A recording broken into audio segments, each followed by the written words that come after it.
हो गया। तो संयम मार्गणा में संयम के 5 भेद हम लोगों ने देखे।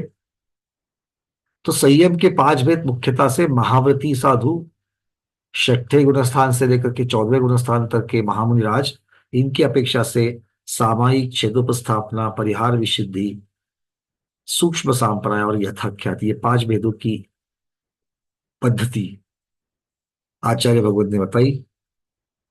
अब यहां से संयम मार्गणा की अपेक्षा से और 2 भेद होते हैं। तो संयम के 5 भेद और उसमें और 2 भेद मिलाने से संयम मार्गणा के 7 भेद होते हैं। तो उसमें से पहला भेद है संयमा संयम। इस संयमा संयम का जो स्वरूप है, जो श्रावक की अपेक्षा से बताया जाता है, उसका स्वरूप क्या है? बहुत सारे हमारे प्रश्नों के मूल मूल प्रश्नों के कंफ्यूजन के उत्तर आज से मिलने वाले हैं, इसलिए बड़ी ध्यान से सुनो। किसकी सुनो? पंकज भैया की मत सुनो। सिद्धांत चक्रवर्ती देवीचंद्र महाराज बता रहे हैं, उनकी गाथा की तरफ ध्यान दे करके सुनो। और वो भी किसके आधार से बता रहे हैं? धवला जी के आधार से। वीरसेन स्वामी ने धवला जी किसके आधार से लिखा है? षटखंडागम के आधार से। षटखंडागम किसने लिखा? पुष्पदत्त भूतबली महाराज ने। किसके निर्देश पर? धरसेनाचार्य के निर्देश पर। और धरसेन महाराज ने कहा से ज्ञान पाया? परंपराचार्यों से पाया, श्रुत केवलियों से पाया। तो श्रुत केवलियों ने कहा से ज्ञान पाया? केवली भगवान से साक्षात पाया, या फिर गणधर परमेष्टि के पास से पाया। तो ये इस प्रकार से आज हम जो भी कह रहे हैं, किसकी सुनना है हमें? और गणधर भगवान ने कहा से पाया? सुदम में आयुष संतो। तो सुधा सदा बोलते हैं सुदम में आयुष संतो, हे आयुष्वंतो मैंने सुना है। किससे? भगवान वर्धमान महावीर से सुना है। गौतम स्वामी महावीर भगवान को भगवान करके संबोधते हैं। तो भगवान की वाणी उनकी तो सुननी पड़ेगी, अरे हाया ना। नहीं तो आप कहोगे भैया उनको मानते यही ज्यादा है, अब उनको भी मानो, उनकी वाणी को भी मानो। हाँ बिल्कुल मानेंगे। चलिए 476 और 477 नंबर की गाथा बड़े भक्ति भावना के साथ पे हम लोग पढ़ेंगे। क्यों? क्योंकि जिन्होंने अभी तक इसको धारण नहीं किया है उनको धारण करने की अपेक्षा से, और जिन्होंने धारण किया है अतिचार को कैसे हम लोग उसमें से छोड़ सकते हैं, इसकी अपेक्षा से वर्णन अब यहां से शुरू हो रहा है। शेयर कर रहे हैं गाथा क्रमांक 476 477। आचार्य भगवान संयमा संयम का स्वरूप कह रहे हैं। यहां पर अभी भी गुणस्थान की चर्चा नहीं हो रही है। अभी भी इन गाथाओं में गुणस्थान की चर्चा नहीं हो रही है। क्या क्या कहते हैं आचार्य भगवान, स्टेप बाय स्टेप चलते हैं। दिख रही है गाथा आपको? पंच तिहि चहु विहेय अनुगुण शिक्षा वये ही संयुक्ता उच्चंती देश विरया समा इट्ठी झलीय कम्मा दंसन वय सामाय पोसह सचित्तराय भत्तेय ब्रह्मारंभ परिग्रह अनुमन मुद्दिठ देश विर दे दे।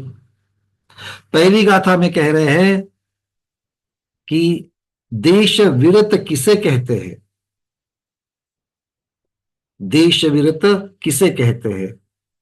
और फिर वो देश विरत होने का फायदा क्या है, ये बता रहे हैं पहली गाथा के अंतिम चरण में। और अगली गाथा में 477 गाथा में वो इस देश व्रत के, देश व्रतियों के 11 भेदों की चर्चा करते हैं। ठीक है, क्या कह रहे हैं? पंच तिहि चहु विहेहि, मतलब विधि से, तरीके से, 5 तरीके से, 3 तरीके से और 4 तरीके से, जो अनुगुण शिक्षा। अब इन तीनों को पहले 3 के साथ लगाना है क्रमशः। पंच के साथ लगाएंगे अनु, तिही के साथ लगाएंगे गुण, और चहु के साथ लगाएंगे शिक्षा। पर यह है क्या? अनुगुण, अनुगुण और शिक्षा, यह है क्या? वह ये हिम, ये व्रत है। अर्थात 5 प्रकार के अनुव्रत, 3 प्रकार के गुणव्रत और 4 प्रकार के शिक्षाव्रत, इनसे जो संयुक्त होता है, इनसे जो सहित होता है, वो उच्चंती देश विरया, उन्हें देशव्रती कहा गया है। अकेले अनुव्रत लेने से देशव्रती कहेंगे क्या?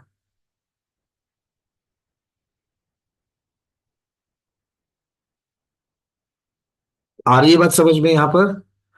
आचार्य भगवान सीधे सीधे कह रहे हैं। हम लोग इसके आगे जब पहले इन इस ग्रंथ की अपेक्षा से देखेंगे, फिर हम रत्नाकर शावकाचार्य की अपेक्षा से भी देखेंगे। कहीं कहीं पर चारित्रसार की अपेक्षा से देखेंगे, कहीं कहीं पर हम लोग साधार धर्मामृत की अपेक्षा से देखेंगे। ये जो 4 महत्वपूर्ण ग्रंथ है, जो उमा स्वामी श्रावकाचार्य भी आता है, वसुनंदी श्रावकाचार्य भी आता है, अलग अलग श्रावकाचार्यों की अपेक्षा से भी कुछ वर्णन करेंगे। आचार्य कह रहे हैं 5 अनुव्रत, 3 गुणव्रत और 4 शिक्षाव्रत से सहित सम्यक दृष्टि। सिर्फ व्रत को धारण नहीं करना है, ऐसे कौन चाहिए? समाइट्ठी, सम्यक दृष्टि चाहिए। तो पहले सम्यक दर्शन प्राप्त करना पड़ेगा, और सम्यक दृष्टि बन करके 5 अनुव्रत, 3 गुणव्रत, 4 शिक्षाव्रत को धारण करना पड़ेगा। तब जाकर के आपको संयमा संयमी, देश संयमी या देशव्रती कहे जाएंगे। और ये क्या हो, इनका स्वरूप क्या है? झलिय कम्मा, अर्थात इनके निरंतर कर्म निर्जरा होती है। क्यों होती है? संयमा संयम को धारण करने से, देश व्रत धारण करने से इनकी प्रति समय कर्म की निर्जरा होती ही है। आप बोलोगे भैया प्रति समय तो कर्म की निर्जरा हमारी भी हो रही है, असंयमी की भी हो रही है, मिथ्या दृष्टि की भी हो रही कि नहीं हो रही है? नहीं, पूर्णिमा दीदी बोल रही नहीं हो रही है। अंजू दीदी हो रही कि नहीं हो रही है? जरा बता दीजिए, पूर्णिमा दीदी ना बोल रही है, जरा उनको बता तो देना। आप क्यों कह रहे हो? अनम्यूट करना। वंदना भैया जी। हम्म। भैया जी, 1.5 गुना हानि वृद्धि लगातार होती रहती तो उतने ही कर्म ये इतना लंबा निर्जरित चौड़ा होते नहीं रहते। दीदी, इतना लंबा चौड़ा नहीं। 1.5 गुना नहीं बोलते, हमारे पेट में तो एकदम से जान यहां तक आ जाती है। 1.5 गुना नहीं, पता नहीं कहाँ पहुंचा दिया इन्होंने फिर से। थोड़ा मतलब मीठा मीठा थोड़ा सा, समझे सब लोग। बहुत दिन हो गए ना, तो थोड़ा सा परत पर परत, परत पर परत जमती जाती है। किसकी? मतलब जो कर्म ध्यान। कर हाँ, तो जी भैया जी, बताओ। जो कर्म बनते रहते हैं ना, वो प्रति समय निर्जरित भी होते रहते हैं। जो उद्यावली में आकर के जो कर्मों का प्रति बहुत समय बढ़िया। निर्जरण होता अपने रहता है वो समय से कर्म की निर्जरा हर एक जीव की होती है। क्यों पूर्णिमा दीदी आया ना, वही भी तो निर्जरा है। मतलब मिथ्या दृष्टि हो, एकेंद्रिय हो, त्रस हो, विकलेंद्रिय हो, जो भी हो, मन वाला हो, बिना मन वाला हो, प्रति समय कर्म की निर्जरा हो ही रही है। पर वो प्रति समय होने वाली निर्जरा अपने अपने कर्म की स्थिति की अपेक्षा से उदय में जो जो कर्म आ रहे हैं, वो आत्मा से अलग हो रहे हैं। और वो कितने हो रहे हैं? वो जितने भी हो रहे हैं उनके अनंत गुना नए बन रहे हैं। तो हमारा खर्चा अठन्नी, आमदनी रुपया, उल्टी बात है अपनी। खर्चा अठन्नी, आमदनी रुपया। हम खर्च ही नहीं रहे, खर्च ही नहीं रहे, खर्च ही नहीं रहे। जमा करते ही जा रहे, जमा करते ही जा रहे, बोरिया भरते ही जा रहे, बोरिया भरते ही जा रहे। अब आज से कुछ दिन बुरा नहीं मानना, थोड़े दिन, जब तक संयमा संयम चलेगा तब तक। ठीक है ना? क्यों? क्योंकि किसका वर्णन कर रहा हूं मैं? मेरा। देश वीरता का अनुव्रत अरे भाई, श्रावक आपका नहीं, हमारा कर रहे हैं। तो आपको बुरा मानने की महाराज तो जी। जरूरत ही नहीं है। जी आचार्य भैया जी। भगवान कह रहे हैं कि 5 अनुव्रत, 3 गुणव्रत और 4 शिक्षाव्रत, इनको जब धारण करते हैं तो ऐसे सम्यक दृष्टि देशव्रत कहता कहलाते हैं। और उनकी प्रति समय कर्म निर्जरा हो रही है, निरंतर कर्म निर्जरा वाले होते हैं। ये ऐसी निर्जरा है जो समय से नहीं, तो अशुभ कर्मों को समय से पहले झड़ा दे रही है। समय से पहले झड़ा दे रही है। और समय से पहले जो झड़ जाते हैं, अपना पूरा फल दे पाते हैं क्या? नहीं, नहीं दे उनको पाएंगे। विशेष पुरुषार्थ करके विशुद्धि के बल पर खिला दिया तो जाता है। उदाहरण तो ले लो, आम का उदाहरण ले लो। आम की बोर लगी है, 15-20 दिन के बाद में आम, छोटी छोटी कच्ची कैरी आएगी, फिर वो पक जाएगी, फिर आम खाने योग्य हो जाएंगे। और उसके पहले ही जोर से आंधी तूफान आ गया और बोर निकल गया। तो जो बोर जो समय से पहले गिर गया, क्या कहते, बोर कहते, क्या कहते हो आप? मराठी में मोहर, हिंदी में बोर कहते हैं शायद। तो वो बोर तो गिर गया, बोर गिर गया, तो आम का फल का फल मिलेगा क्या?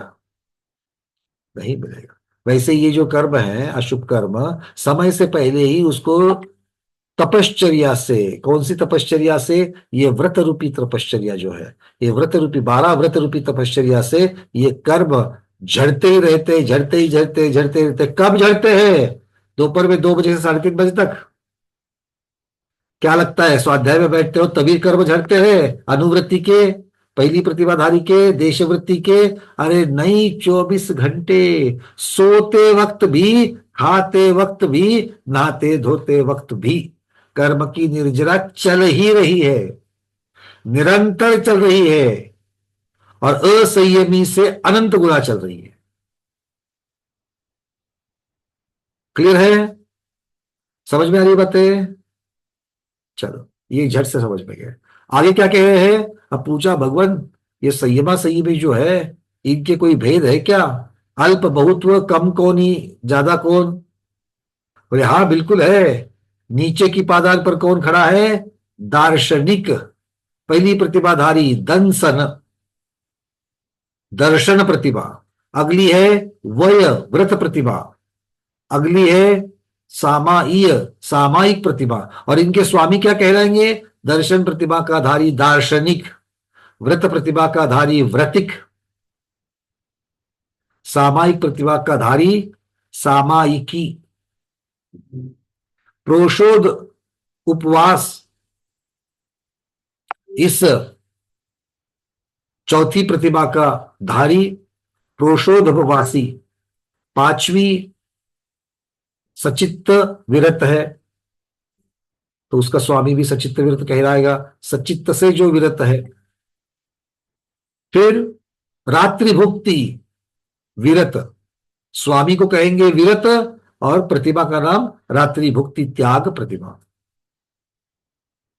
रात्रि में भोजन करने की त्याग की प्रतिभा। अरे, ये तो छठे गुणस्था, ये छठे प्रतिभा में बताया है।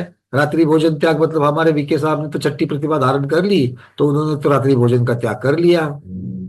तो पहली प्रतिभा में पंकज भैया है, तो पंकज भैया रात्रि में खाते हैं क्या? हाँ। हमारी सुभद्रा दीदी की 2 प्रतिभा के व्रत है। कितना है सुभद्रा दीदी, 2 है कि 3 में पहुंच गए? सुभद्रा दीदी 2 है कि 3? अच्छा, 3 में पहुंच गए, 3 है। हाँ बहुत बढ़िया। तो 3 वाले हैं, तो 3 वाले सुभद्रा दीदी और हमारे महेंद्र कुमार जी रात्रि में भोजन करते हैं क्या? और यहाँ तो रात्रि भुक्ति त्याग छठे में कहा है, तो मतलब समझना पड़ेगा कि क्या किस अपेक्षा से कहा है कि नहीं है? चलिए आगे, सातवीं है ब्रह्मारंभ ब्रह्मचारी। ब्रह्म, उसको स्वामी को क्या कहेंगे? सातवीं प्रतिभाधारी को ब्रह्मचारी कहेंगे। अब ये ब्रह्मचारी बाल ब्रह्मचारी भी हो सकते हैं, या फिर सिर्फ ब्रह्मचारी भी हो सकते हैं। सिर्फ ब्रह्मचारी शादीशुदा पहले थे, और अब सातवीं प्रतिभा लेकर के ब्रह्मचारी बन गए हैं। अगली है आरंभ त्याग। अगली है आरंभ त्याग, ब्रह्मारंभ में ब्रह्म और आरंभ, इस प्रकार से ले लेना।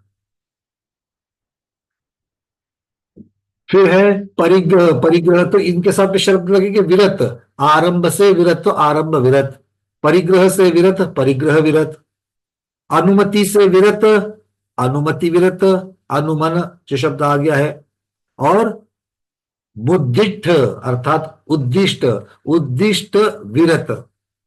ये 11 भेद जो होते हैं ये देश दे। तो देशवृत्ति किसको कहा है? इन 11 प्रतिमाधारी जो है, पहली प्रतिमा से लेकर के 11 प्रतिमाधारी जो है, उनको देश विरत कहा है। वही संयमा संयमी है और वही पंचम गुण स्थानवर्ती है। अगर कोई कहता है कि दूसरी प्रतिमा के बाद भी पंचम गुण स्थान होता है, तो उनको ये गाथा दिखाओ और बड़े प्यार से पूछो, बड़े विनय से पूछो, क्या सिद्धार्थ चक्रवर्ती नेमिचंद्र महाराज को समझता नहीं था क्या? उन्होंने तो ऐसा लिख के रखा है, दंसन वय सामाई से गाथा चालू नहीं होती है। तो पहली प्रतिभाधारी दर्शन प्रतिभाधारी भी पांचवें गुणस्थान वर्ती है या नहीं है? जो जो कहते कि व्रत प्रतिभा के सिवा नहीं होता है पंचम गुणस्थान, उनको ये गाथा दिखाइए। आ रही है बात समझ में? और उनको और एक बात पूछना, ऐसी गाथा दिखाइए जहां पर लिखा है कि व्रत प्रतिभा से पांचवा गुणस्थान चालू होता है। तो रत्नत्रय कहां से चालू हो रहा है? चारित्र कहां से चालू हो रहा है? संयम कहां से चालू हो रहा है? भले एक देश संयम हो, एक देश चारित्र हो, एक देश व्रत वो हो रहे हैं दर्शन प्रतिभा से। ठीक है, आगे चर्चा आएगी कि भाई फिर जो अनुव्रत लेते हैं, अकेले जो अनुव्रत 5 अनुव्रत लेते हैं, उनको क्या कहे? उनको क्या कहे? वो असंयम में आएंगे क्या संयमा संयम में आएंगे? तो उनको संयमा संयम के सन्मुख है, अभी भी संयमा संयम में नहीं आए हैं, संयमा संयम के सन्मुख है। अब बाकी क्या है? बाकी है शिक्षाव्रत गुणव्रत, जो शील व्रत कहलाते हैं 7, 3 गुण व्रत 4 शिक्षाव्रत, इनको 7 शील व्रत कहलाते हैं। तो ये शील व्रत जो है ये अभी तक बाकी है, इसीलिए नहीं होगा। अष्टमूल गुण की अपेक्षा से अब उल्टा चलो, जब कोई प्रतिमाओं का पालन कर रहा है, चारित्र के साथ है, तो वो श्रावक कहलाता है। और जो श्रावक है, उस श्रावक के 8 मूल गुण होते हैं। तो किसी ने हमको पूछा, भैया श्रावक तो जो है वो तो पंचम गुण स्थानवर्ती कहाँ है श्रावक, और श्रावक के अष्टमूल गुण में तो सिर्फ 5 अनुव्रत है, उसमें तो गुणव्रत और शिक्षाव्रत नहीं बताए हैं। तो फिर आप इतना क्यों बता रहे हो कि पंचम गुण स्थान सिर्फ अनुव्रत लेने से नहीं होता है? ऐसा क्यों बता रहे हो? प्रश्न समझ में आ गया? तो उत्तर ये है कि जो अकेले 5 अनुव्रत लेगा वो दर्शन प्रतिभाधारी होगा क्या? नहीं, क्योंकि यहां पर तो वो स्वरूप नहीं दिख रहा है। और चूंकि दर्शन प्रतिभाधारी नहीं होगा, उसका 5वां गुण स्थान भी नहीं होगा। अब दूसरी साइड से सोचो, जो दर्शन प्रतिभाधारी है वो 12 व्रतों का पालन कर रहा है, साथ ही 4 सही पर 12 व्रत का पालन कर रहा है, जिसमें 5 अनुव्रत होते ही कि नहीं है? होते ही है। मतलब जो पंचम गुण स्थानवती श्रावक है, उसके 5 अनुव्रत होते ही कि नहीं होते हैं? होते हैं, किंतु अकेले 5 अनुव्रत नहीं होते हैं, सभी के सभी 12 व्रत होते हैं। ठीक है, किंतु अतिचार के साथ में पलते रहते हैं। पहली प्रतिभा का और भी डिटेल्स आगे आएंगे, अभी यहां पर आगे चलते हैं। तो आपको स्क्रीन के ऊपर दिख रहे हैं संयमा संयम, उसके 2 भेद, 12 व्रत और 11 प्रतिभा।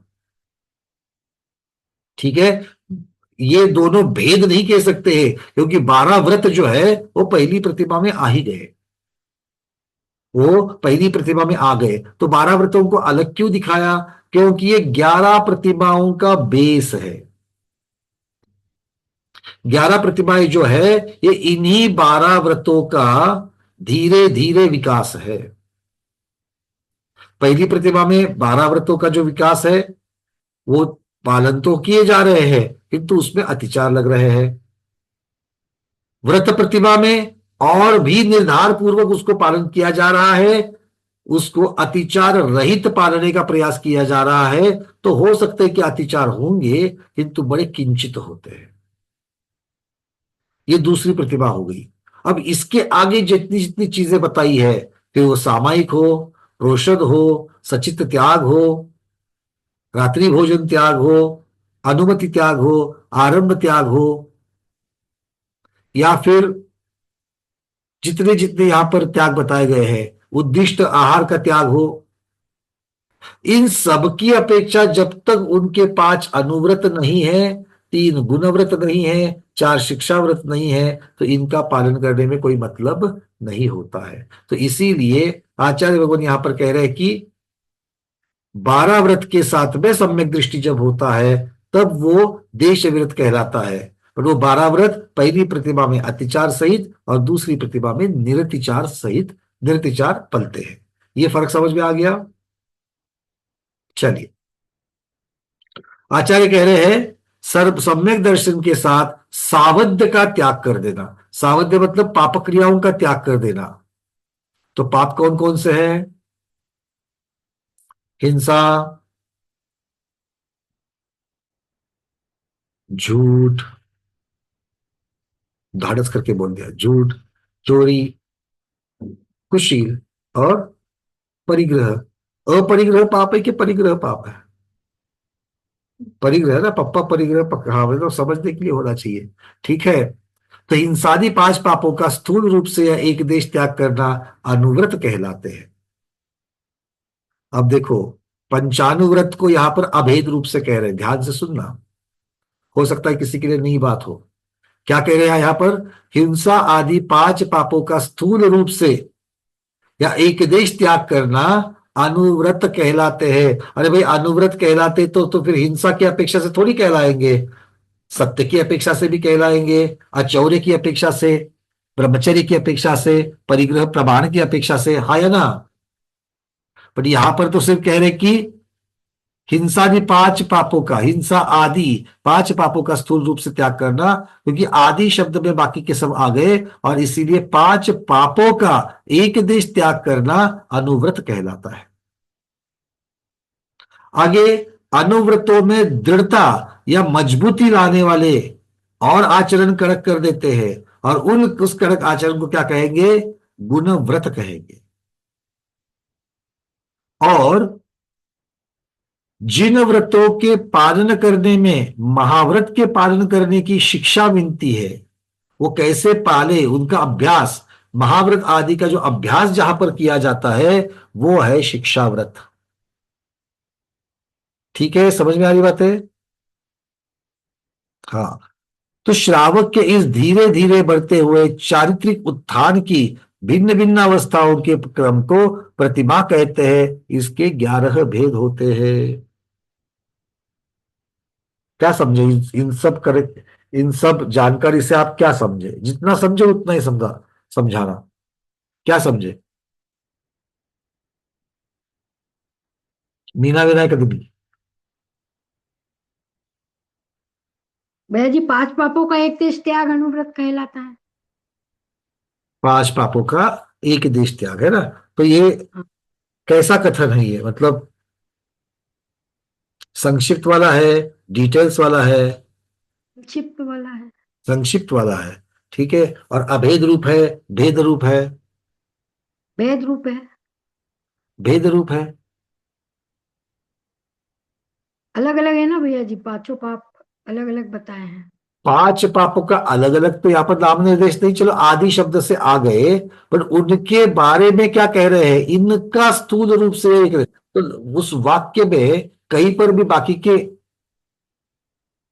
पापों का उल्लेख है क्या? हम्म। तो आदि शब्द में वो सारे समाहित हो गए, और इसीलिए यहां पर हमने क्या कह दिया कि ये सिर्फ और सिर्फ अभेद रूप से कथन हो जाएगा। क्लियर है? कितने लोगों को नहीं समझा, हाथ ऊपर करे। मिठाई का डिब्बा, अलग अलग प्रकार की मिठाई का होता है, तभी भी उसको मिठाई का डब्बा ही कहा।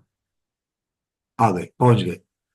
मिठाई बड़े भले लोगों को बिठा देती है वहां पर, और अच्छी तरीके से पहचान भी देती है। भाई क्लियर है? आगे चले। अब आता है पंचानुव्रत।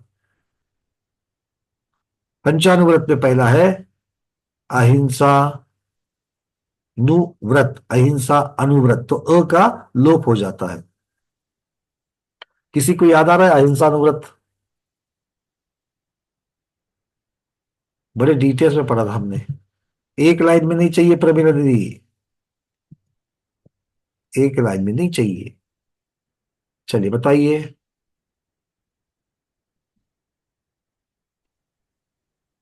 एक लाईन मध्येच दिलेलं आहे भैया, मन मतलब तो वचन इसमें काय कोई और लिखा है वो नहीं कार्य चाहिए मुझे, अरे लिखा है वो नहीं चाहिए, इसलिए हमने पहले कहा एक लाइन में नहीं चाहिए। तो, नहीं केली। तो अहिंसा अनुव्रत शब्द से क्या समझते हो? अरे बहुत बार शब्द पढ़ा है, बहुत सारे साधुओं से सुना है।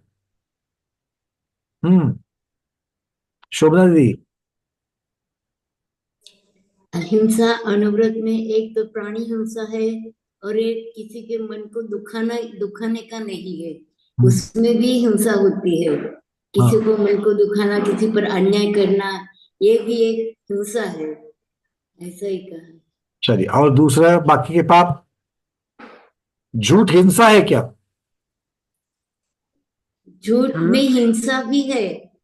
झूठ का कहने से दूसरों को फंसाते हैं ना, झूठ में तो भी हिंसा हो गई। तो फंसाने से तो उसको दुख होगा, और जहां जो दुख उत्पन्न नहीं करेगा वो प्राणी हिंसा, पीड़ा भी हिंसा ही हो मानी जाएगी। हाँ या ना? चलिए, चोरी। तो चोरी में भी हिंसा ही है।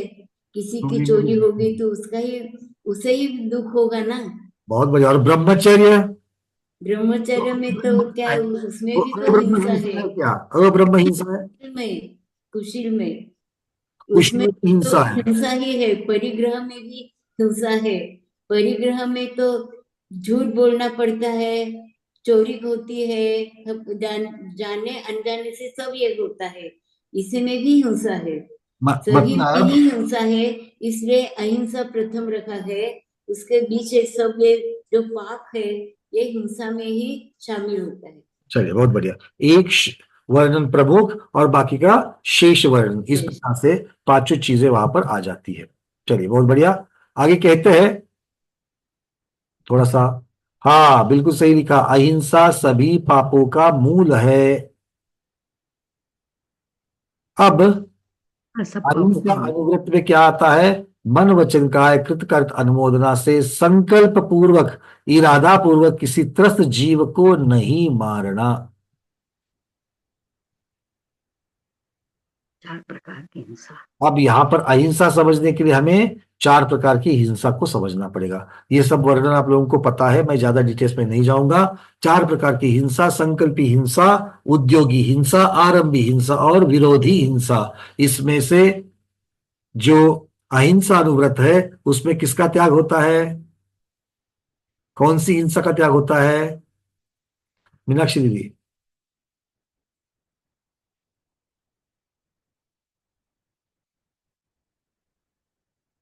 कहाँ चला गया वीडियो?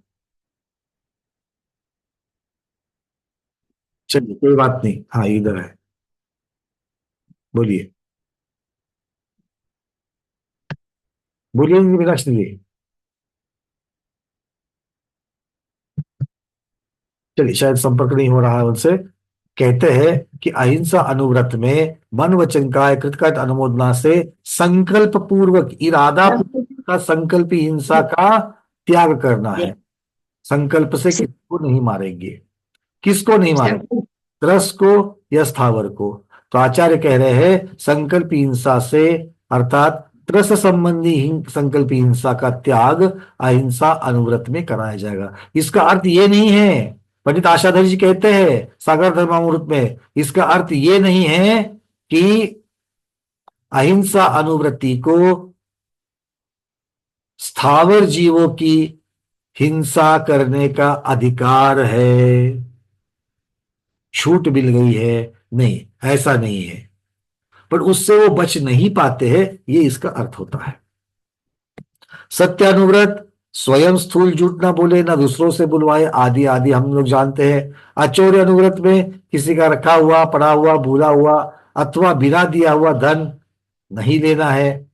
ब्रह्मचर्य अनुव्रत में अपनी विवाह साथी के सिवाय अन्य किसी के साथ काम सेवन नहीं करना। हम अपने बच्चों को, अविवाहित बच्चों को इस प्रकार का नियम दे सकते हैं। उनको थोड़ा सा ठीक से समझाना पड़ता है, और विश्वास में लेकर के उनको उसका जो हित का भाग है वो अगर हम समझाएंगे प्रिय तरीके से और मित्र तरीके से तो वो जरूर मानते हैं, और उन्हें भी ऐसा लगना चाहिए कि हमारा विवाह होने तक तो हम इसको जरूर धारण कर ही सकते हैं।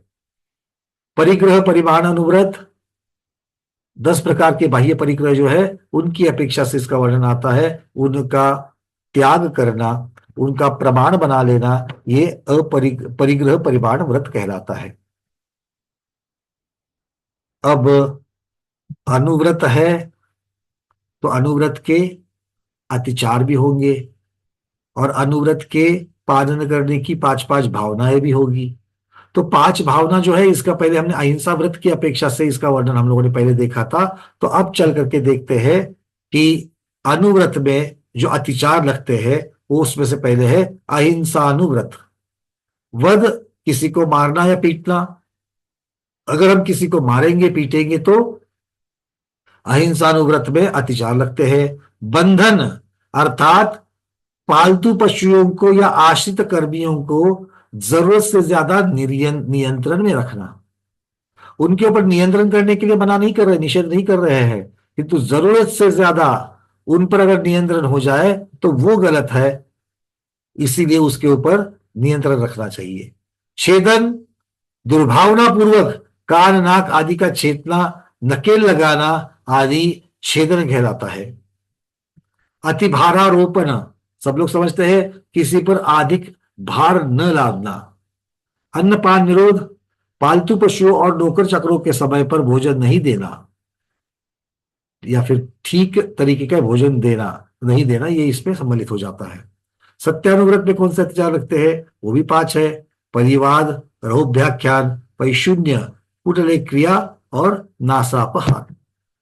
तो परिवाद किसे कहते हैं, किसी के साथ गाली गलौज करना, ये परिवार कहलाता है। परिवाद, परिवार नहीं परिवाद। रहोभ्याख्यान, रहस्य का आख्यान करना, अर्थात दूसरों की बातों को उजागर कर देना, किसी का सीक्रेट है उसको उजागर कर दिया। पैशून्य अर्थात चुगलखोरी, इसका वहां लगा दो वहां का वहां लगा दो, फिर शुरू। कूटलेख करना, नकली दस्तावेज बनाना, झूठी गवाही देना, जाली मुहर लगाना आदि आदि। और न्यासापहर, जो दूसरों की धरोहर को हड़प लेता है उसे न्यासापहार कहते हैं। अब आचार्य कह रहे हैं कि अचौर्य अनुव्रत के अतिचार कौन से है। चौर प्रयोग अर्थात चोरी की योजना बनाना, चोरों को प्रोत्साहित करना, बस ये प्लानिंग के लेवल तक ही सीमित है। चौरार्थ आदान अर्थात चोरी का माल खरीदना। विलोप, राजकीय नियमन संलग्न का उल्लंघन करना, राजकीय नियम जितने होते हैं उनका उल्लंघन करना। प्रतिरूपक व्यवहार, ये मिलावट करना। और हीनानुमानिक अनुमानुमान अर्थात नाप तय के का जो साधन रहते हैं उसमें कमती बढ़ती करना या डंडी मारना जिसे कहते हैं, ऐसे कार्य जो है वो यहां पर बताए गए हैं। तो अनुव्रत में सत्यानुव्रत और अचौर्य अनुव्रत की ये जो अतिचार है उनकी चर्चा हमने करी। ब्रह्मचर्य अनुव्रत के अतिचार, ये बहुत महत्वपूर्ण है, थोड़ा सा समझ लेना इसको। और ये वर्णन पहली प्रतिभा से ही शुरू होता है, ऐसा जरूरी नहीं कि सिर्फ दूसरी या 7वीं प्रतिभा में भी हो। और यहां पर एक बात होती है कि पहली प्रतिभा से जीव जब दूसरी प्रतिभा में चढ़ता है तब दूसरी प्रतिभा में के संस्कार होते ही होते हैं, प्लस पहली प्रतिभा का जो अखंड ऐसा जो भाग था उसको भी आपको एग्जीक्यूट करना ही करना है। क्लियर है, समझ में आ रही बात है। चलिए, तो ब्रह्मचर्य अनुव्रत में है परविवाह करने, अर्थात अपने पारिवारिक दायित्व के बाहर के लोगों की शादी विवाह करने में रुचि लेना। बड़े लोग इस पे कंफ्यूज होते हैं, अरे भैया हम अगर ब्रह्मचर्य अनुव्रत लेंगे तो हमारे भाई के, मेरे बहन की शादी, उनके बेटों की शादी, उसके ऊपर कौन जाएगा, उसकी तैयारी कौन करेगा। तो यहां पर आचार्य क्या कह रहे हैं, ध्यान से सुनना। आचार्य कह रहे हैं कि जो तुम्हारे ऊपर निर्भर है उनको छोड़ दो। डिपेंडेंट है मतलब आपके परिवार वाले हो सकते हैं आप पर डिपेंडेंट है, भैया आप जब तक नहीं देखोगे, आप जब तक कंफर्मेशन नहीं दोगे तब तक हम इस शादी को हाँ नहीं कहेंगे, या फिर आप जब बोला चाली होती तो आप आ जाइए और फिर उसमें से डिसीजन ले लीजिए। अगर ऐसा कोई अपने सगे भाई को भी कहता है और अगर भाई अनुव्रती है तो भाई बोलेगा कि भाई मैंने अनुव्रत लिए है, अब इस प्रकार के निर्णय लेने का मेरा त्याग है, आप लोग मेरे ऊपर अवलंबन तो नहीं है, आप लोग अपने निर्णय ले सकते हो। तो इस प्रकार से उत्तर दे करके उससे वो बच सकता है। क्लियर हो रहा है? पर अगर स्वयं के बच्चे हो तो उनके तो शादी ब्याह की बातें करनी ही पड़ेगी, हाँ या ना? उसके कौन करेगा? तो इसीलिए उसमें जो हमारे स्वयं के बच्चे हैं या फिर हमारे ऊपर जो अवलंबन है उनके बारे में ये विषय नहीं चल रहा है। तो ये विषय चल रहा है कि जो परिवार को छोड़ करके जो दूसरे बच्चे रहते हैं उनके बारे में अपने पारिवारिक दायित्व से बाहर के लोगों की शादी कराना करवाना, ये कह रहे हैं। ठीक है, लिमिट के बाहर का। त्वरिका गमन मतलब गलत चाल वाले विवाहित स्त्री पुरुषों के साथ उठना बैठना, अकेले स्त्री नहीं पुरुषों के साथ भी। कौन सी वाली? गलत चाल वाले। गलत चाल वाले कैसे पता चलते हैं? टेढ़ा चलते हैं क्या?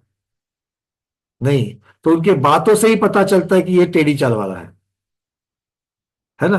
तो इससे इस तरीके से उससे बचना चाहिए। तीसरा है अनंग क्रीड़ा, अप्राकृतिक यौनाचार करना, अर्थात मैथुन आदि के जो अंग दिए गए हैं उनके अलावा दूसरे भी अंगों से या फिर अनैसर्गिक तरीके से यहां पर मैथुन करने की बात है, उसका भी यहां पर अनुव्रत की अपेक्षा से उसका निषेध किया गया है, अतिचार माना है।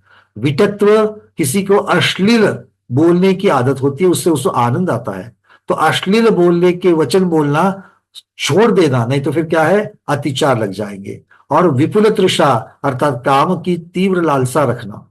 अब एक बात बताओ, ये सारे पांचों चीजें ब्रह्मचर्य अनुव्रत के हो, सत्यानुव्रत के हो, चौर्यानुव्रत के हो, अहिंसानुव्रत के हो, कोई भी इसमें से एक ऐसा है क्या कि नहीं नहीं ये अच्छा है इसको रखना चाहिए? नहीं है, अर्थात सभी छोड़ने के योग्य ही है। तो इसको छोड़े बिना पंचम गुणस्थान नहीं हो सकता, ये बात अच्छी तरीके से गांठ मार लो। बाकी सारा तो चम जाता है। अगर सामने वाला खुद होकर के बोलो अरे आपके पहचान में अगर कोई है तो बता दो, और फिर वो जो जिनको बताया जाता है तो फिर वो बड़े बड़े बायनाकुलर लेकर के घूमता है, जैसे उसके कांधे पर पूरी जिम्मेदारी आई है, तो आचार्य कहते कि ये नहीं चलेगा। ठीक है, चलिए। परिग्रह परिवार अनुव्रत के अत्याचार, अति वाहन रखना, अति संग्रह करना, अति विस्मयित होना, अति लोभ को धारण करना, अति भार का वहन करना, ये सब परिग्रह परिवार के व्रत के हैं। अति भार, अब तो बैलगाड़ी और तांगा चलाने वाले कोई तो बचे नहीं है अति भार डालने के लिए। तो अति भार किस पर डाला जा सकता है? तो हमारे साथ में जो नौकर नौकरानी दास दासी हमारे साथ काम करते हैं उनको जरूरत से ज्यादा काम देना, ये भी यहाँ पर अति भार वहन नाम का परिग्रह परिमाण व्रत का अतिचार होता है।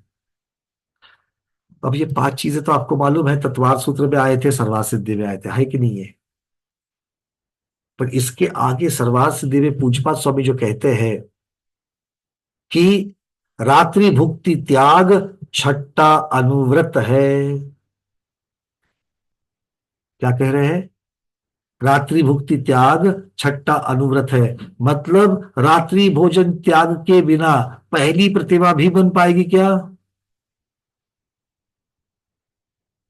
और रात्रि भोजन के बिना अगर पहली प्रतिमा अगर नहीं पल सकती है तो पहली प्रतिमा के बिना संयमा संयम हो सकता है क्या? पांचवा गुणस्थान हो सकता है क्या? नहीं हो सकता है। अर्थात पांचवें गुणस्थान में या पहली प्रतिमा में हमें इस प्रकार की चीजों को छोड़ना पड़ेगा, रात्रि भोजन आदि का हमें त्याग करना ही होगा।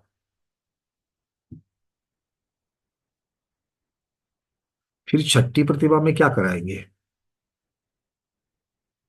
फिर छठी प्रतिमा में क्या कराएंगे, ये प्रश्न उठता है। तब आचार्य कह रहे हैं कि छठी प्रतिमा में अब तक तो स्वयं की अपेक्षा से त्याग किया था, अब दूसरों की अपेक्षा से भी त्याग करेंगे। किसका? रात्रि भोजन का। अर्थात न मैं खाऊंगा न खाने दूंगा। खाने दूंगा ऐसा नहीं कहेंगे, बट मैं खिलाऊंगा ऐसा कहेंगे। ना मैं खाऊंगा न खिलाऊंगा। ठीक है, अच्छा हो गया ना? 6:30 बजे रसोड़ा बंद, कोई भी आ जावे, अरे कितने भी गेस्ट आए, हमें फर्क नहीं पड़ता, खिलाना ही नहीं कुछ। हाँ मीनाक्षी दीदी, आपने हाथ ऊपर किया था, कुछ प्रश्न है? नहीं, वो वही बोल रही थी कि स्वयं तो नहीं खाएगा लेकिन दूसरे को भी नहीं खिलाएगा, ऐसा। बिल्कुल, मतलब यहाँ पर कृतज्ञ ही कारित और अनुमोदना की अपेक्षा से भी त्याग बता रहे हैं। ठीक है, चलिए। हाँ जी, चंदा दीदी। वंदन भैया जी, रात्रि भोजन त्याग तो बहुत सारे लोग लेते हैं, पर अणुव्रत नहीं लेते हैं। बिल्कुल, अब बिल्कुल आपने सही बात कही कि छठी प्रतिभाधारी हो या पहली प्रतिभाधारी हो, उसको रात्रि भोजन त्याग नियम से करना चाहिए, किंतु रात्रि भोजन त्याग करने वाले के पहली प्रतिभा होवे ही ये जरूरत नहीं है। तो रात्रि भोजन त्याग इसके नीचे वाली अवस्था में भी किया जाता है। इसीलिए रात्रि भोजन त्याग जब तक नहीं करते तब तक ऊपर वाली पहली प्रतिभा नहीं होगी, किंतु पहली प्रतिभा नहीं है या पहली प्रतिभा है, इसके लिए रात्रि भोजन त्याग तो अनिवार्य हो गया। पर अकेला रात्रि भोजन त्याग अनुवृत्ति कहने के लिए या फिर दर्शनिक प्रतिभा वाले दार्शनिक कहलाने में सक्षम नहीं है, उसके साथ में बाकी की चीजें भी होनी जरूरी है। क्लियर है? चलिए, अब आते हैं। हाँ, ये इसके बाद में अब और एक प्रश्न उठा कषाय पाहुड़ में। बड़ी सुंदर चर्चा चलिए कषाय पाहुड़ में। कषाय पाहुड़ में प्रश्न उठता है, सन ये आज हम गाथा तो नहीं देंगे, बट चर्चा चल रही है उसकी, कि संयत धर्म की जो कथा है उससे श्रावकों को, अर्थात जो संयम श्रावकों के योग्य जो बताया गया है, अनुव्रत के योग्य जो बताया गया है, उसमें स्वदार संतोष और त्रसवद विरति की ही शिक्षा दी गई है। मतलब अपने वैवाहिक साथी के साथ ही खुश रहना और उसके साथ साथ में त्रसवध से विरति कर लेना, संकल्प हिंसा का त्याग, ये दो ही चीजें आएगी। ऐसा नहीं है ये कह रहे हैं, हम इतना संकुचित उसका स्वरूप कर लेते हैं। आचार्य कहते हैं ऐसा नहीं है। तो वो कहते हैं, कौन कहते हैं? कषाय पाहुड़ में अगर इस प्रकार के उपदेश किए गए हैं कि संयत धर्म के जो संयमा संयम जो है उसमें श्रावक को सुधार संतोष और त्रसवद विरति की शिक्षा दी गई है, उसके बारे में पढ़ाया जाता है, किंतु इसका अर्थ यह नहीं होता कि उन्हें स्थावर घात की अनुमति दी गई है। क्यों भाई, स्थावर घात करने के लिए आपको अलाउ किया है क्या? अनुवृत्ति हो तो ऊपर वाले तो छोड़ दो, पहली प्रतिभाधारी तो बोल दो। आचार्य कहते हैं नहीं, मूल गाथा को देख लिया। वो कह रहे हैं संजन धम्म कहा विय उवास मानम सतार संतोषो तस वह विरई सिक्खा हावर घाधोत्ति नाणु मुदो। हावर घाधो नाणु मुदो उसकी अनुमति नहीं है। ठीक है, चलिए। सागार धर्मामृत में कह दिया है, भोगोपभोग में होने वाली एकेंद्रीय जीव की हिंसा को छोड़ करके उससे बचे शेष एकेंद्रीय जीवों की हिंसा का त्याग भी मोक्ष मार्गी को अवश्य कर देना चाहिए। क्या कह रहे हैं? ध्यान से सुनना। भोगोपभोग परिमाण तो करेगा कि नहीं करेगा? कौन? पहली प्रतिभाधारी। वर्णन चल रहा है संयमा संयमी का, तो संयमा संयमी देशव्रति जो है वो भोगोपभोग को प्रमाण कर रहा है। क्यों? क्योंकि भोगोपभोग में एकेंद्रीय जीवन की हिस्सा होती है, इसलिए उसको छोड़ देना चाहिए। तो फिर अर्थ यह उठता है कि बचे हुए शेष एकेंद्रिय उनकी जीवों की हिंसा का त्याग भी मोक्ष मार्गी को करना ही चाहिए। दो तरीकों की वैसे करना चाहिए, एक तो स्थावर जीव है करके वो जीव की रक्षा के लिए उसका हिंसा का त्याग करना चाहिए, और दूसरी बात कि स्थावर जिसको कहा गया है उसके आश्रय से त्रस रह सकते हैं, उसके आश्रय से त्रस रह सकते हैं, इसलिए स्थावर का घात त्रस्त घात कहा जाएगा। क्लियर है?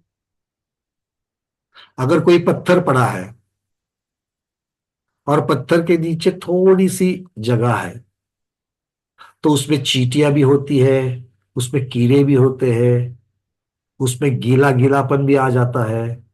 देखा कि नहीं देखा है? जब भी बहुत दिन से पड़ा हुआ पत्थर जो रहता है उसको उठा करके देखो उसके नीचे क्या बचा हुआ है। पूरी आबादी रहती है उसमें, नगर बसे रहते हैं उनके। तो इसीलिए अगर मान लो मैं स्थावर की हत्या करने के लिए गया, उस पत्थर को फोड़ने के लिए जाऊंगा, पर वो पत्थर के आश्रय में आए हुए जो त्रसजीव है, वो त्रसजीवों का क्या होगा? वो भी मर जाएंगे। इसीलिए स्थावर की भी हत्या नहीं करनी चाहिए, बस उससे बचना चाहिए, ये यहां पर कह रहे हैं। श्रावक के लिए बड़ा मुश्किल है, किंतु उससे बचना चाहिए, ये यहां पर कह रहे हैं। अब बात चलेगी 3 गुणव्रत की और 4 शिक्षा व्रत की। तो गुणव्रत किसे कहते हैं? तब आचार्य कहते हैं कि 3 प्रकार के गुणव्रत है: दिग्व्रत, अनर्थ दंड व्रत और भोगोपभोग परिमाण व्रत। ठीक है। मतलब दिग्व्रत जो है, क्या होता है दिग्व्रत में? जीवन भर के लिए दशों दिशाओं की मर्यादा कर लेना। जीवन भर के लिए दशों दिशाओं की मर्यादा कर लेना। तो जो हमारे ये जो बाकी की चीजें यहां पर जो हो रही है, बाकी की मतलब किसकी? अहिंसा अनुव्रत की अपेक्षा से जो जो चीजें बताई गई है, उन सब की रक्षा के लिए ये सब चीजें बताई जा रही है। तो उसमें आते हैं 3, एक है दिग्व्रत, अनर्थ दंड व्रत या भोगोपभोग परिमाण व्रत।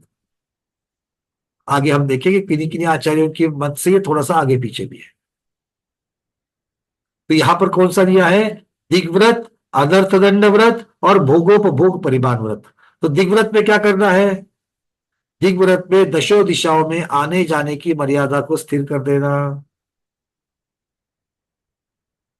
पूना के पूर्व में इतना नहीं जाऊंगा, पश्चिम में इतना नहीं, पूर्व उत्तर में इतना नहीं, दक्षिण में इतना नहीं। आप नियम कर सकते हो इस प्रकार से, ये आचार्य भगवान कह रहे हैं। तो ये हो गया दिग्व्रत। अच्छा, दिग्व्रत किया क्यों जाता है? ऐसा क्या था वहां पर कि आपने जहां पर मर्यादा बना ली? बोलते हैं कि लोभ या आरंभ के घटाने के लिए दशों दिशाओं की इस जीवन पर्यंत की मर्यादा की जाती है।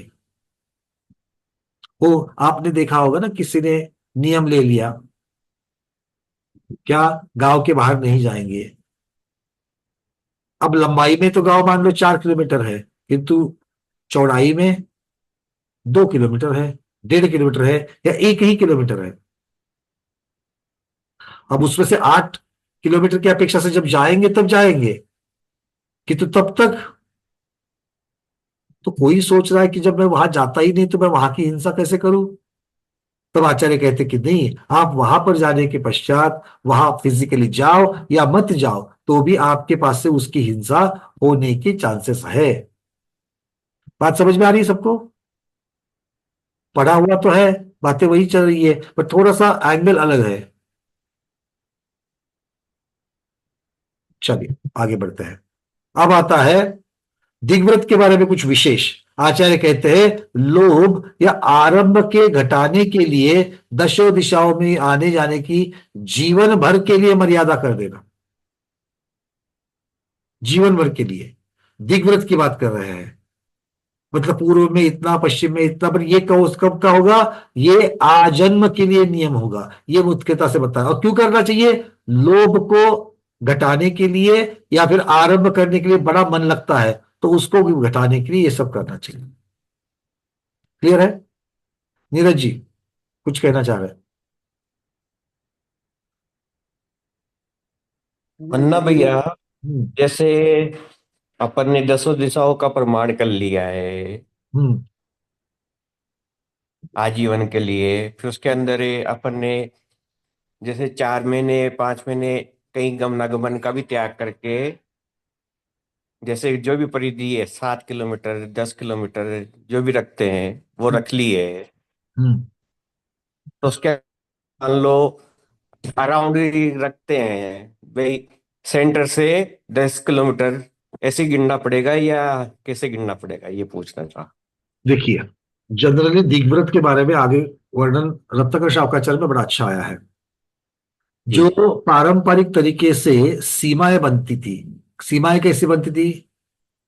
गांव की सीमा इस पेड़ तक, जी पूर्व में इस पेड़ तक, पश्चिम में नदी बह रही है तो पश्चिम में नदी वहां तक, तक। कहीं पर उद्यान होते हैं। तो इस तरीके से जो प्राकृतिक सीमाएं बनी हुई है वो प्राकृतिक सीमाओं की अपेक्षा से वर्णन किया जाता है। और वहां से बाहर, तो गांव की जो सीमा है उस गांव की सीमा के बाहर, या फिर आप जो भी सीमा, आपने भारत देश के लिए दिग्व्रत ले लिया, पूरे भारतवर्ष को छोड़कर उसके बाहर जाने का त्याग। अब भारतवर्ष की तो सीमाएं पूरी की पूरी बंधी हुई है, हम्म, पर ध्यान रखना,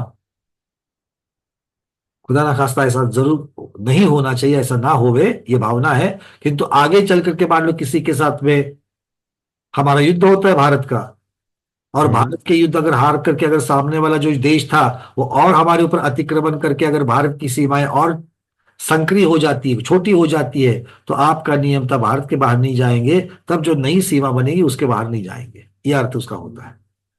जी जी। ठीक है, इस प्रकार से इसको ले लेना। अब किन्हीं किन्हीं आचार्य भगवंतों ने इसी का और एक रूप है देशव्रत, दिग्व्रत के साथ में देशव्रत नाम बताया गया उसका। वो किस प्रकार से उन्होंने बता दिया, या किसी ने उसको देशावकाशिक व्रत भी कहा, तो किसी ने इसका अलग से भेद बना दिया, किसी ने उसी के अंतर दिग्व्रत के अंदर ही उसका अंतर्भाव कर दिया। ये क्या है, जैसे दिग्व्रत आजन्म के लिए लिया जाता है, वैसे देशावकाशिक व्रत जो है वो आजन्म के लिए नहीं होता है, तो वो कुछ समय के लिए होता है। और उस उतने समय के लिए दिग्व्रत में जितनी सीमाएं करी है उनको भी और छोटा किया जाता है। मतलब मान लो कि हमने दिग्व्रत के लिए क्या किया, मैं भारतवर्ष के बाहर नहीं जाऊंगा, इस प्रकार का संयम कर लिया। तो देशव्रत में क्या कहेंगे, जब तक चौमासा वर्षायु पूरा नहीं होता तब तक मैं मेरे राज्य से बाहर नहीं जाऊंगा या मेरे शहर से बाहर नहीं जाऊंगा, इस प्रकार का नियम कर सकते हैं। तो आपने समय की अपेक्षा से सिर्फ वर्षायोग पूरा होने तक, मतलब 4 महीनों के लिए ले लिया, और जो पहले भारतवर्ष की सीमाएं थी उनको भी कम करके सिर्फ राज्य की सीमाएं या पुणे शहर या अपने अपने शहर तक की सीमाएं इतना रख लिया। ठीक है, इस प्रकार से समझना। हाँ जी। जैसे चतुर्मास तक का भी नियम ले लिया, फिर उसके अंदर भी जैसे घर से मंदिर, और मंदिर में भी जहाँ अपन जैसे प्रवचन हॉल मान लो, या फिर किसी आचर्य के लिए जा रहे हैं तो उस एरिया का स्थान मान लो, तो वहां तक की सीमा बांध के उस समय के लिए वहां तक का भी नियम ले सकते हैं। बिल्कुल कर सकते हैं, क्योंकि उसको अब पहली वाली सीमा खत्म होकर के ये वाली सीमा हो जाएगी। पहले आपने क्या बताया था कि भाई दिग्व्रत को तो ठीक है, 1 हफ्ते के लिए मैं मेरे मोहल्ले से बाहर नहीं जाऊंगा। जी जी जी। अब मोहल्ले के बाद में आपने अपने घर का, खुद का घर का भी नियम कर लिया, मेरे घर में चैत्यालय, मेरे घर के बाहर ही नहीं निकलूंगा, इस प्रकार का भी आप कर सकते हो। ठीक है, कि वरना बड़े सोच समझ करके अभ्यास के साथ ऐसे निर्णय करने चाहिए ताकि अतिचार ना रखे। वो जी लोभ में नहीं होना चाहिए कि मैंने बहुत कम कर दी, मतलब एक कभी कभी क्या होता है ना, ऐसी भक्ति उमड़ आती है मन में, ऐसा वैराग्य उमड़ के आता है कि मैं सब कुछ छोड़ दूं, और ऐसे समय में हम लोग बहुत कठोर से कठोर नियम लेने का सोच लेते हैं। तो ऐसे कठोर नियम एब्रप्टली नहीं लेना चाहिए, एकाएक से नहीं लेना चाहिए, ये यहाँ पर नहीं, वो तो अभ्यास पूर्वक ले रहे हैं, बाकी ऐसे नहीं। बिल्कुल बिल्कुल कर सकते हैं, बिल्कुल कर सकते हैं। वरना भी। चलिए, मानिक पाटिल जी। वंदना भैया जी। हाँ जी। वैसे तो हम लोग रोज का रोज नेम लेते हैं, समझ लीजिए। हम्म। तो उसी में क्या होता है, कभी कभी मतलब वो सीमा के बाहर से भी कोई मतलब कॉल आया या कुछ आया, तो वो कैसे कर सकते हैं फिर? ओके, सबसे पहले तो मैं ये सोच करके चल रहा हूं कि अगर आप इस प्रकार के नियम कर रहे हो, दिग्व्रत के या देशव्रत के अगर नियम कर रहे हो, तो आपके अनुव्रत है। क्योंकि बिना अनुव्रत को धारण किए गुणव्रत को नहीं ले सकते, ये पहली बात सब लोग क्लियर करना। ठीक है, जिसको लेना है अकेला नियम ले लिया, उसका उसका फल मिल जाएगा, किंतु उसे गुणव्रत नहीं कहा जाएगा, ये समझ दो। अगर कोई अचौर्यानुव्रत का पालन अकेला कर रहा है, या किसी ने सिर्फ परिग्रह के परिमाण कर लिए है, इसका मतलब उसके पंचानुव्रत नहीं हुए हैं। या परिग्रह परिमाण व्रत उसने एक ही लिया गया है जो जो उसने निर्धार किया है उसके लिए। एक तो नियम लेना चाहिए, उसकी सीमा बनाई चाहिए, ये सारी चीजें तो है ही है। इसके साथ साथ में चल करके आपको अगर जो बेस पर जो बताया गया है वो अगर नहीं करते तो उसके आगे होने वाले जो नियम है वो नहीं पा सकते। कल कोई बोलेगा कि भाई ठीक है मैं दिन में 3 सामायिक कर लेता हूं तो मेरी तीसरी प्रतिमा है, ऐसा नहीं चलेगा, क्योंकि तीसरी प्रतिभाधारी को पहली और दूसरी प्रतिभा के सारे नियम पालने होते हैं। तो जो बेस है, पहले वाला जो बेस है वो बेस को पक्का करके उसको निरतिचार पालन करते हुए फिर आगे वाली चीज को लेना चाहिए। तो अब मानिक पाटिल दीदी का यहाँ पर प्रश्न था कि भाई सामने हमने तो मान लो हमारे शहर की सीमा कर ली, और ऐसे में अगर बाहर से किसी का फोन आ गया तो इसके ऊपर गुरुओं के साथ में चर्चा हुई थी, तो उन्होंने क्लियर निर्देश दे दिया अगर होने वाली बातचीत सांसारिक तरीके की है तो आपको नहीं करनी चाहिए, वो अतिचार आ जाएगा। अगर होने वाली बातचीत धर्म कार्य मोक्ष मार्ग आदि से संबंधित है तो फिर आप कर सकते हो। जैसे अगर मान लो मैंने पूरे भारतवर्ष का दिग्व्रत ले लिया, पूरे भारतवर्ष के लिए दिग्व्रत ले लिया, और हमारी संगीता वो पाटिल दीदी है, रहती अमेरिका में है, शिकागो में, और शिकागो से मान लो उन्होंने मुझे फोन कर लिया, किसके लिए, भैया ऐसे ऐसी जिज्ञासा है, ऐसा ऐसा पंचकल्याणक होने वाला, उस पंचकल्याणक की चर्चा करनी है, या फिर हमारे यहाँ पर पर्यूषण है तो उस पर्यूषण में आप आ सकते हो क्या। ध्यान से सुनना क्या बताया जा रहा है। नियम तो भारत के बाहर जाने का नहीं है, पर वहां पर पर्यूषण के लिए, संबोधन करने के लिए, बाहर जाने के लिए बता रहे हैं। तो ऐसे विशेष परिस्थिति में आप जा सकते हो, कारण बशर्ते कारण धर्म कार्य होना चाहिए, मोक्ष मार्ग होना चाहिए, ये महत्वपूर्ण है। हाँ, अगर मान लो कोई मेरा मित्र है जो ऑस्ट्रेलिया में बसा है और वो सांसारिक बातों की चर्चा करने के लिए अगर मुझे फोन कर रहा है और मेरा भारतवर्ष का दिग्व्रत है तो मैं उसका फोन नहीं ले सकता हूं, इस बात को समझ लेना। सूक्ष्माति सूक्ष्म में आप जब चले जाते हो, पहली प्रतिभा में क्या स्वरूप है वो अलग है, दूसरी प्रतिभा के जो स्वरूप है वो अलग है, क्योंकि वही 12 व्रत पहली प्रतिभा में पलते हैं और वही 12 व्रत दूसरी प्रतिभा में भी पलते हैं, बट एक अतिचार के साथ दूसरे निरतिचार, इसलिए इसको समझ लेना। ठीक है, दूसरी प्रतिभा को निरतिचार व्रत प्रतिभा कहा है। इसका अर्थ यह नहीं कि उसमें अतिचार नहीं लगते, क्योंकि अगर ऐसा होता तो व्रत प्रतिभाधारी दूसरी प्रतिभा वाले जो है वो कभी प्रतिक्रमण ही नहीं करते। वो प्रतिक्रमण करते कि नहीं करते हैं, उनको करने के लिए बोला है कि नहीं बोला है, बोला है, इसका मतलब उनके दोष लगते हैं, उनके अतिचार लगते हैं। ठीक है, इस तरीके से इसको समझना। मैं अभी तक इनके डिटेल्स में नहीं जा रहा हूं, ये बस हमारी अभी जो चर्चा चल रही है वो प्रासंगिक बस परिचय कराने वाली है। हम लोग रत्नाकर शावकाचार्य से कुछ गाथा लेकर के एक एक व्रत को हम लोग समझने वाले हैं। क्लियर है, तब उसमें उसका स्वरूप क्लियर हो जाएगा। और मेरी अपेक्षा यही होगी कि जो लोग इसको पालन करना चाहते हैं और सच्चे मन से अपनी जिज्ञासाओं को शांत करना चाहते हैं, वही लोग जिज्ञासा पूछे, कोरी चर्चा करने के लिए कोई चर्चा नहीं करेगा। ठीक है, क्योंकि कोरी चर्चा करके आप क्यों करेंगे, मेरा ज्ञान नहीं भैया जी, नहीं, आपकी बात नहीं कर रहे, मैं ज्ञान चेक करने के लिए, तो उसमें चेक करने का तो कोई है ही नहीं है ही अज्ञानी व्यक्ति, क्या पूछोगे। नहीं भैया जी, मेरी तीसरी प्रतिमा ही माता जी से ली हुई, अरे तो हम इसकी आपको नहीं बोल रहे, आप अपने ऊपर क्यों ले रहे हो, हम क्या बता रहे हैं, हम सबके लिए बता रहे ठीक हैं। आप तो नहीं पूछोगे, अच्छी बात है, आप तो अच्छी प्रतिभाधारी हो, किंतु हमारा अनुभव ये है कि लोग ऐसे बाल की खाल निकालते हैं चर्चा के दौरान, और जब पूछा जाता है कि भैया कौन से प्रतिभाधारी हो, 15-20 मिनट से चर्चा कर रहे हो, बोलते प्रतिभा तो कुछ नहीं। अच्छा, अनुवृत्ति हो, नहीं अनुव्रत भी नहीं है भैया।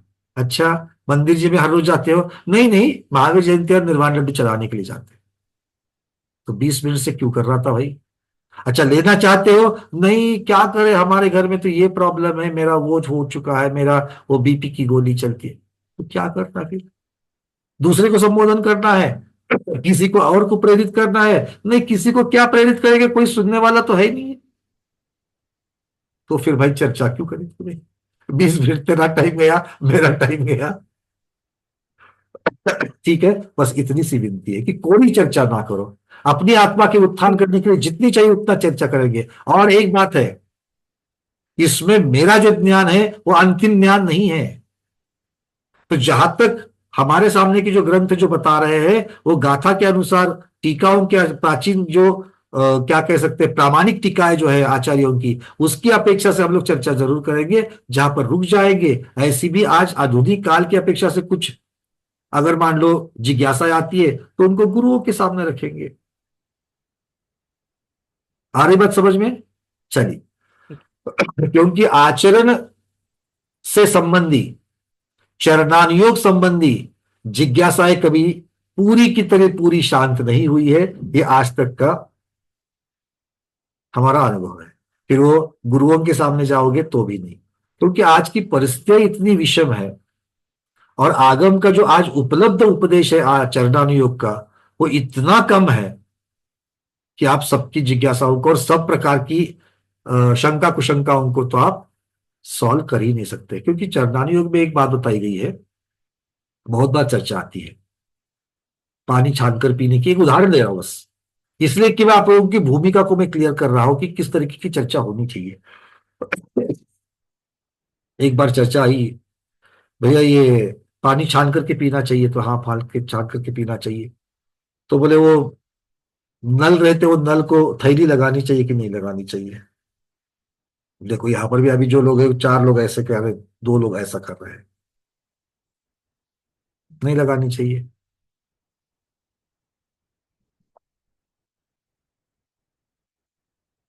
बात ये है, आपकी भावना क्या है? थैली लगाने की प्रक्रिया आपने करी, उसको एवरी अंतर्मुहूर्त, प्रत्येक अंतर्मुहूर्त में उसको खोल करके, उसको अंदर वाली बाजू को बाहर करके, छने हुए पानी से उसको धो करके, वही उसकी जीवानी जो है उसी पानी में होनी चाहिए, तब जाकर के ये उत्कृष्ट क्रिया होगी। किंतु आज तक मैंने किसी को नहीं देखा है कि जो थैली को अंतर्मुहूर्त में निकाल करके उल्टी कर करके धोता है। कोई है इसमें बैठा हुआ माई का लाल या माई की लाली? कोई है? कोई नहीं है। अब इसके ऊपर चर्चा शुरू कर लेते हैं। उससे क्या होगा? थैली तो थोड़ी देर के बाद में सूख जाएगी, फिर उसके अंदर के जो जीव है वो क्या होगा? वो तो मर ही जाएंगे। तो वैसे भी जीव मरने वाले हैं, तो थैली बांध करके क्या फायदा हुआ? अरे भाई, जितने बचे, 4 बचे, थैली लगाने से 4 बच गए, तो 4 बच तो गए, हाँ या ना? बिल्कुल बच गए। वैसे भी सूक्ष्म अड़ने वाले नहीं है, बादर ही अड़ने वाले हैं। सूक्ष्म तो दुनिया में किसी के बाप से नहीं डरते, वो सीधे सीधे निकल जाते हैं, कहीं अड़ने वाले नहीं है, उनकी चर्चा ही नहीं है यहां पर। इसी के साथ में अति भी नहीं होना चाहिए। थैली लगानी है, थैली लगानी है, थैली लगानी करके देखा, और जाकर के देखा तो पूरी हरे कलर की थैली हो गई है। आप जानते हैं, हरे हरे भी उसके ऊपर ऐसे रेशे आ जाते हैं उस थैली पर। इसका मतलब क्या हो गया? काई लग गई है। मतलब थैली कितने महीनों से नहीं बदली है मालूम नहीं है। मतलब थैली लगाना चाहिए ये दिमाग में है, पर आपके सिर्फ भाव भी नहीं, भाव के साथ साथ में द्रव्य क्रिया भी उसके अनुसार होनी चाहिए।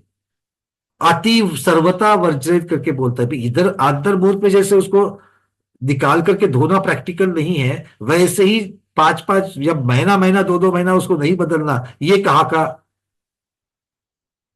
स्वाध्याय पर है आपका? बताओ मुझे, आ रही है बातें समझ में? हाँ, चलिए।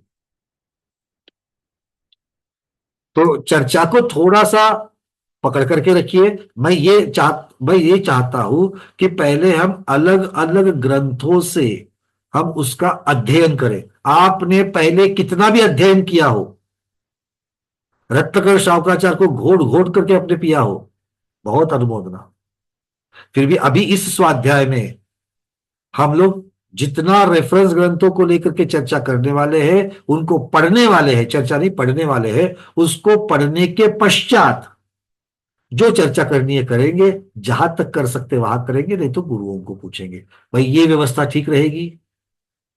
नहीं तो क्या होगा, मैं 2 वाक्य बोलूंगा, उसके ऊपर 200 प्रश्न आ जाएंगे और हम आगे बढ़ ही नहीं पाएंगे, क्योंकि ऐसे प्रश्नों के लिए ना तो उत्तर होते हैं और ना ही दिए हुए उत्तरों से कोई समाधान होता है। तो ऐसी चर्चा करके कोई फायदा होगा क्या? चलिए, तो मेरे ख्याल से आप लोग 5 बात की 1 बात समझ लेते हो और समझ जाते हो, है ना? तो चर्चा बाद में, अभी कोई चर्चा नहीं, पहले एक एक चीज को हमको समझना है। कुछ कुछ नई चीजें आएगी, ठीक है, उनको समझते समझते चलते हैं। चर्चा को 2 क्लास, 3 क्लास, 4 क्लास उसके पश्चात रख देते हैं, ठीक है। तो अगर आदत से मजबूर, अगर मैंने बीच में बोल भी दिया, अरे भाई किसी का प्रश्न, तो मुझे याद दिला देना, ठीक है ना, कि भैया आप खुद ही बोल रहे हो, हमने डिसाइड किया है 4-5 क्लास के बाद में जब होगा तब कर ली चर्चा। भाई ठीक है, मैं आदत से मजबूर हूं, क्या करूं, ठीक है, हो सकता है भूल जाऊंगा। चलिए आगे बढ़ते हैं। वैसे समय पूरा हो रहा है, पर थोड़ा सा आगे बढ़ लेते हैं। कहां तक आए थे हम लोग? हाँ, हम चर्चा कर रहे थे गुणव्रत की। दिग्व्रत की बात कर रहे थे, दिग्व्रत के साथ में हमने देशव्रत के बारे में भी जान लिया। अगला है अनर्थ दंड व्रत। अगला है अनर्थ दंड व्रत। तो अनर्थ दंडों का त्याग करना है। अनर्थ दंड का जो है त्याग करना होता है। दंडों का क्या करना है? दंडों का त्याग करना है। तो अनर्थ दंड का त्याग करना होता है। तो मर्यादा के अंदर बिना प्रयोजन ही जिन कार्यों में पाप कारण होता है, मतलब मर्यादा जो आपने बनाई है, भाई इसके बाहर तो नहीं जाएंगे, भारत के बाहर, पर भारत भारत के बाहर नहीं जाएंगे, ऐसा दिग्व्रत लेने से क्या आप बच जाओगे? तो भारत के अंदर होने वाली हिंसा का क्या करोगे, है ना? तो उसके लिए अनर्थ दंड त्याग व्रत बता दिया। तो अनर्थ दंड का करना क्या है? मतलब जो बिना कारण हम लोग जो क्रिया करते हैं, बिना कारण जो अनर्थ करते रहते हैं, पाप का आरंभ करते हैं, निरर्थक कार्य करते हैं, उन निरर्थक कार्यों को त्याग देना, ये अनर्थ दंड कहा गया है। ठीक है, समझ में आ रही बातें?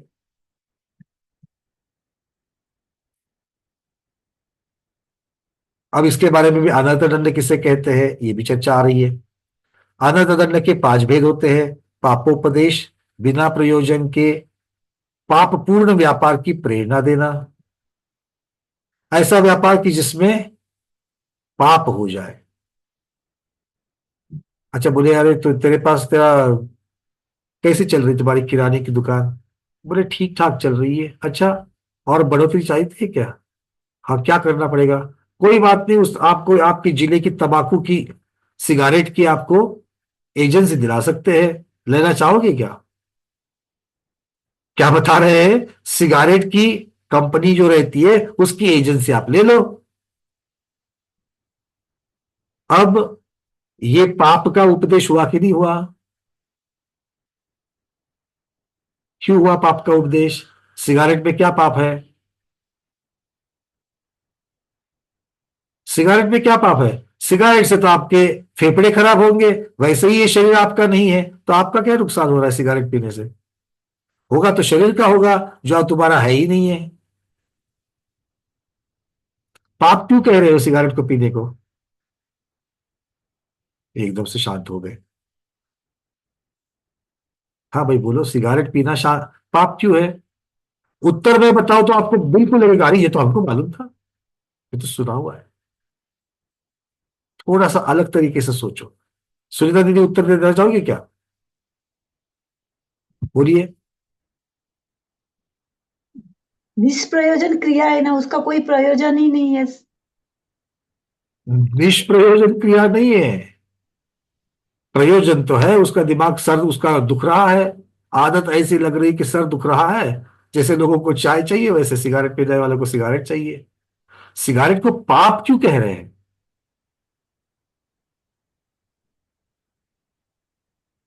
जीवों की हिंसा भी हो रही है ना। जीवों की हिंसा हो रही है, एक बहुत सुंदर, जो धुआं उठता है, जो धुआं उठता है, अपने शरीर का घात भी हिंसा है। सिर्फ दूसरे के शरीर का घात हिंसा नहीं है, स्व का घात भी हिंसा है, और इसीलिए उसको पाप माना गया है। एक दूसरे के शरीर को भी घात कर रहा है, ये परघात रूप भी हिंसा है। और अभक्ष सेवन है कि नहीं है? अभक्ष सेवन, सेवन का अर्थ ये नहीं होता कि जैसे लड्डू खाते हो रोटी खाते हो वैसे सेवन, सेवन का मतलब उपभोग। तो धूम्रपान अभक्ष की कौन से प्रकार के अभक्ष में आएगा? कितने अभक्ष है भाई? अभक्ष के कितने भेद है? मतलब 10 कारक 5 भी थे। 5 भेद है। सुनीता दीदी तो 5 कह रही है। सुनीता ऊपर कर दीदी, आप बताओ कितने हैं? शोभना दीदी भी 5 ही कह रही है। निर्मल चावड़ा जी आप बताओ। 16 या 18 भेद ही पिए जी वो अभक्ष 18। निर्मल चावड़ा जी? कार वगैरह तो ठीक है। निर्मल जी 22 कह रहे हैं, कोई और 22 22 कह रहे हैं। अंजू पांडा दीदी कितने हैं? 24 24, 22, 18। संख्याएं बहुत है अपने पास, कोई भी उठा सकते हो। संख्या उठाने में कोई प्रॉब्लम नहीं है, कोई पूछने वाला नहीं है। अंजू दीदी? भैया जी 22 अभक्ष है। ओला घोर बड़ा निशी भोजन बहुबीजा बेंगन अभी कुछ नहीं कह रहा। अरे भाई रुको, अभी किसका सही किसका गलत इसका अभी तक हमने निर्णय नहीं दिया है।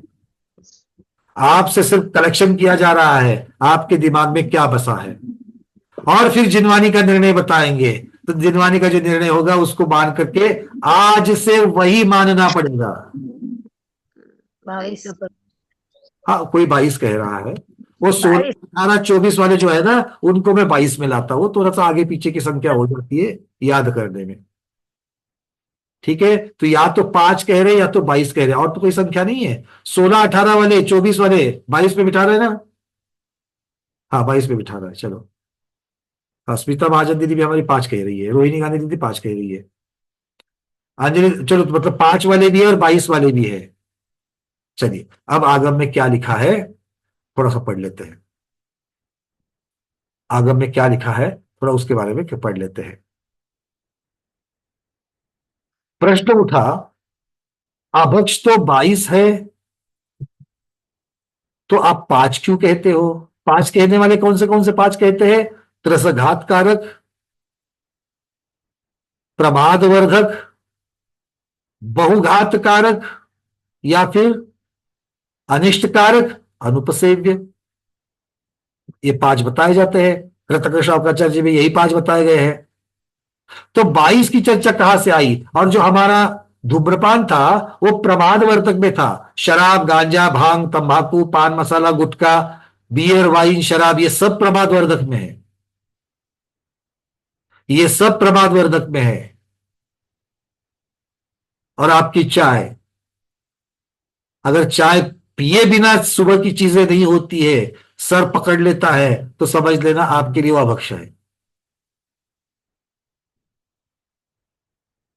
तो ये प्रमाद कारक में आने की वजह से अभक्ष और अभक्ष को खाना पाप है कि नहीं है? तो धूम्रपान पाप है कि नहीं है? बोलो हाँ। हाँ, चलो। तो अब बात आती है 22 की। आचार्य भगवान कह रहे हैं अभक्ष 22, तो यहां पर सिर्फ 5 क्यों लिए है? तब आचार्य कह रहे हैं कि रत्नाकर शावकाचार्य आदि के ग्रंथों में 5 संख्या अभक्ष की नहीं कही है, अभक्ष के प्रकारों की कही है। सबसे पहले यह समझ लेना। अभक्ष के भेद कितने हैं? 5। फिर हर एक भेद में बहुत सारे अभक्ष आ जाएंगे। जैसे प्रमाद कारक में तंबाकू, पान, गुटखा, भांग, बियर, वाइन, शराब सब बता दिया, 10-12 तो बता दिए।